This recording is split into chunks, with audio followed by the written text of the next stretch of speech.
আমরা শুধু শিখতেই চাই, শেখার সাথে ওই শেখাটাকে অনেক বেশি পাকাপোক্ত করে রাখার জন্য কিন্তু একটা বেটার এনশিয়েন্ট সিস্টেম আছে, মানে ক্লাসিক একটা সিস্টেম আছে।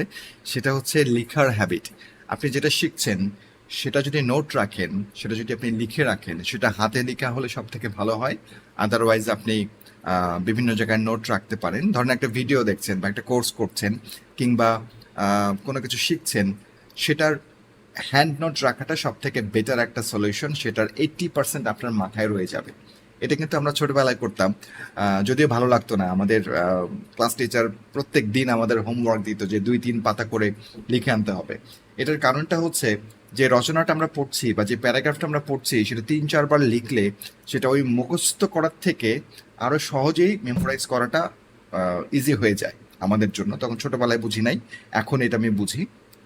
সো আমি যখন কোনো কোর্স করি বা যখন কোনো ইউটিউবের ভিডিও দেখি, চেষ্টা করি বিভিন্ন টুলস আছে বা আমার পেপার অ্যান্ড পেন আছে, সেখানে আমি লিখে রাখার চেষ্টা করি। কারণ লিখে রাখলে যেটা হয় সেটা মাথার মধ্যে একটা পিনের মতো গেঁথে থাকে, এবং সেটা পরে আমার চিন্তার খোরাক হয়।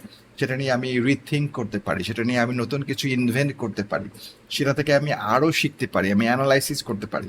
তো এটা আমার জন্য খুবই ইফেক্টিভ একটা ব্যাপার।